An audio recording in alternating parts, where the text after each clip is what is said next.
ઓમ નમઃ શિવાય. શ્રી કોટિ રુદ્ર સંહિતા અધ્યાય 1 12 જ્યોતિર્લિંગ અને ઉપલિંગો. ઋષિઓએ સૂતને કહ્યું, આપે લોકહિતના માટે ભગવાન શંકરની પરમ પવિત્ર અનેક કથાઓ સંભળાવી છે. હવે આપ આવા જ પ્રકારની અન્ય પણ મહિમાયુક્ત ભગવાન શંકરની કથાઓ સંભળાવો તો આપની અનંત કૃપા. ભગવાન શંકરના કથામૃતને પિતા કોણ તૃપ્ત થયું છે? તેથી આપ જગતના મંગલને માટે પૃથ્વીના સર્વ તીર્થ સ્થાનોમાં પરમ શ્રેષ્ઠ સદાશિવના લિંગ અને તેથી પણ અત્યંત પ્રસિદ્ધ તેવા શિવલિંગોની કથાઓ અમને સંભળાવો. આ સાંભળીને સૂતજી બોલ્યા, હે ઋષિઓ, આપે સંસારના હિતની કામનાથી સુંદર પ્રશ્નો કર્યા છે. આપનો શિવકથામાં મહાન પ્રેમ છે અને હું આપને યથામથી શિવકૃપાથી કંઈક ને કંઈક સંભળાવું છું. ભગવાન શંકરના લિંગોની ગણના કોણ કરી શકવા સમર્થ છે? તેઓ તો પૃથ્વી ઉપર શું અસંખ્ય બ્રહ્માંડમાં ફેલાયેલા છે. તેથી હું મુખ્ય શિવલિંગોની કથા સંભળાવું છું.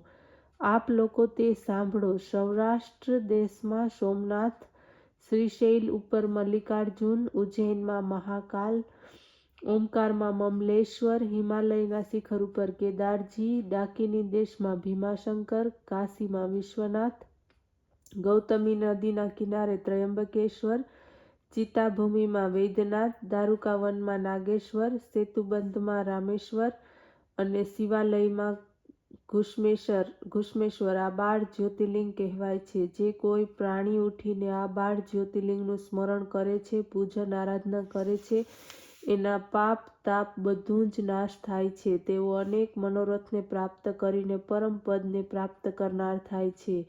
આ ઉપર ચડાવવામાં આવેલો પ્રસાદ ખાવામાં કોઈ દોષ નથી. આના પ્રસાદના ગ્રહણથી તો સર્વ પ્રકારના પાપો નાશ પામે છે. જે મનુષ્ય આ લિંગોનું નિરંતર પૂજન કરે છે તેનો પુનર્જન્મ થતો નથી. હે મુનીશ્વર, મલેચ્છ, અત્યંત અથવા નપુંસક ગમે તે હોય પણ શિવના પૂજનથી બીજા જન્મમાં દ્વિજ થઈ મુક્ત થાય છે.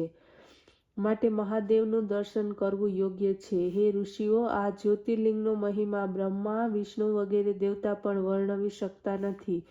હવે તેમનાથી ઉત્પન્ન શિવલિંગોની કથા સાંભળો. સમુદ્ર અને પૃથ્વીના મિલન સ્થાનમાં સોમનાથનું ઉપલિંગ જાકેશ આવેલું છે. મલ્લિકાર્જુનથી પ્રગટ ઉપલિંગ રુદ્રેશ્વર નામથી પ્રસિદ્ધ છે. તે ભરૂચમાં સંપૂર્ણ પ્રાણીઓને સુખ આપનાર છે. નર્મદા નદીના કિનારે મહાકાલ નામક શિવલિંગથી પ્રગટ થયેલું ઉપલિંગ દુધેશ છે. અહંકારથી પ્રગટ થયેલું કર્દમેશ્વર નામનું ઉપલિંગ છે. તે બિંદુ સરોવરમાં સર્વ પ્રકારના મનોરથને પૂર્ણ કરવાને માટે પ્રસિદ્ધ છે. કેદારેશ્વરનું ઉપલિંગ ભૂતેશ્વર છે, જે યમુના તટ પર વિદ્યમાન છે. એના દર્શન પૂજનથી સર્વ પ્રકારના પાપોથી મુક્તિ મળે છે. ભીમાશંકર પ્રગટ ઉપલિંગ જે બળ બુદ્ધિને આપનાર છે, એનું નામ ભીમેશ્વર છે, જે સહ્યાદ્રી પર્વત પર પ્રસિદ્ધ છે. નાગેશ્વર શિવજીનું ઉપલિંગ પાપનાશક ભૂતેશ્વર નામથી પ્રસિદ્ધ છે. તે મલ્લિકા સરસ્વતી નદીના તટ પર વિખ્યાત છે. રામેશ્વરનું ઉપલિંગ ગુપ્તેશ્વર છે. ઘુષ્મેશ નામનું ઉપલિંગ વ્યાધેશ્વર છે. આ બધા જ લિંગ અને ઉપલિંગો પાપોને ભસ્મ કરીને ભક્તિને ફળ પ્રદાન કરે છે. એનું પૂજન અને દર્શન કરનાર સર્વ પ્રકારના મનોરથો સિદ્ધ કરે છે. આ લોકમાં સુખ ભોગવીને અંતે શિવલોકને પ્રાપ્ત થાય છે. અધ્યાય 2 પૂર્વ દિશાના શિવલિંગ. સૂતપુરાણીજી બોલ્યા, હે ઋષિઓ, પતિત પાવની ભાગીરથી ગંગાના તટ પર મુક્તિદાત્રી જગત પ્રસિદ્ધ કાશીપુરી છે. ત્યાં ભગવાન શંકર નિવાસ કરે છે. આ નગરીમાં કુતિવાસેશ્વર નામક શિવલિંગ છે, જે બાળક, વૃદ્ધ અને સર્વને પોતાના સમાન બનાવીને મુક્તિ આપનારું છે. એમ અન્ય પણ તિલભાંડેશ્વર, દક્ષાશ્વમેઘ વગેરે શિવલિંગ છે. કૌશિક નદીના કિનારે અન્ય 2 લિંગ છે, જેનું નામ ભૂતેશ્વર તથા નારીશ્વર પ્રસિદ્ધ છે. ગંડકી નદીના કિનારે બટુકેશ્વર લિંગ છે. ફાલ્ગુન નદીના કિનારે પુરેશ્વર લિંગ છે, જે સર્વ પ્રકારે સુખ આપનાર છે. ઉત્તર પ્રદેશના કેવળ દર્શન માત્રથી જ મનુષ્યોના સર્વ મનોરથને પૂર્ણ કરનાર સિદ્ધનાથેશ્વર તથા દૂતેશ્વર એમ 2 લિંગ વિદ્યમાન છે. ઋષિ દધીસીના યુદ્ધ સ્થળ ઉપર શૃંગેશ્વર, વૈદ્યનાથ તથા જયેશ્વર નામથી પ્રસિદ્ધ લિંગ છે. એમ જ ગોપેશ્વર, રંગેશ્વર, વામેશ્વર, નાગેશ્વર, કામેશ્વર અને વિમલેશ્વર પણ છે. તેમજ વ્યાસેશ્વર, સુકેશ, ભાંડેશ્વર, હુંકારેશ્વર, સુરોચન, ભૂતેશ્વર, સંગમેશ વગેરે નામવાળા લિંગ સર્વ રીતે પાપનાશક છે. તૃપ્તકા નદીના કિનારે કુમારેશ્વર, સિદ્ધેશ્વર, સેનેશ્વર છે. પૂર્ણાના કિનારે રામેશ્વર, કુંભેશ, નંદીશ્વર, પૂજેશ તથા પૂર્ણક નામના શિવલિંગ છે. પૂર્વ પ્રયાગમાં દક્ષાશ્વમેઘ નામનું તીર્થ આવેલું છે. ત્યાં બ્રહ્મેશ્વર નામનું શિવલિંગ છે, જે ધર્મ, અર્થ, કામ અને મોક્ષ આપનારું છે. એને બ્રહ્મા દ્વારા સ્થાપિત કહેવામાં આવ્યું છે. આ સ્થાન ઉપર સંપૂર્ણ દુઃખોનો નાશ કરનાર સોમેશ્વર, બ્રહ્મતેજ વર્ધક ભારદ્વાજેશ્વર, સંસારના સર્વ મનોરથોને પૂર્ણ કરનાર માધેશ્વર લિંગ છે. અયોધ્યામાં રઘુવંશી રાજાઓને સુખ આપનાર નાગેશ નામનું લિંગ છે. પુરુષોત્તમપુરીમાં સુશોસિદ્ધિદાતા ભુવનેશ અને સર્વ આનંદને આપનાર લોકેશ મહાલ શિવલિંગ છે. લોકહિતના માટે સ્થાપિત કામેશ્વર, પરમ શુદ્ધિ કરતા ગણેશ શક્રેશ્વર તેમજ સિદ્ધ લોકોના હિતની ઈચ્છાથી સ્થાપન થયેલા છે. મનુષ્ય માત્રના સર્વ મનોરથને પૂર્ણ કરનાર સર્વ પાપ નાશક વટેશ્વર, કૃપાલેશ અને વક્રેશ શિવલિંગ છે. આ બધા જ સિંધુ નદીના કિનારે સ્થિત છે. ધૂતપાપેશ્વર, ભીમેશ્વર, સૂર્યેશ્વર આ લિંગ અંશથી પરમેશ્વર છે. નંદીશ્વર તો સંસારભરના જ્ઞાન આપનાર પૂજ્ય અને પ્રસિદ્ધ માનવામાં આવે છે. આમ મહાપુરાણ રૂપ નાગેશ્વર શિવલિંગ છે. એમ જ રામેશ્વર, વિમલેશ્વર, કંટકેશ્વર તથા સમુદ્રના કિનારે ધનુષેશ આદિ લિંગ મહાપ્રસિદ્ધ છે. ચંદ્રેશ્વર લિંગ ચંદ્રના સમાન કીર્તિ આપનાર છે અને એમ જ સિદ્ધેશ્વર લિંગ છે. વિશ્વમાં મશહૂર વિશ્વેશ્વર લિંગ છે. લોકહિતના માટે ભગવાન શિવના પોતાના અંશરૂપે બિરાજમાન છે. આ જ કારણથી આપનું નામ શરણેશ્વર પ્રસિદ્ધ છે. અર્બુદાચલ પર્વત પર કર્દમેશ લિંગ છે. કોટિશ તથા અશ્લેષ નામના લિંગો લોકોને સુખ આપનાર છે.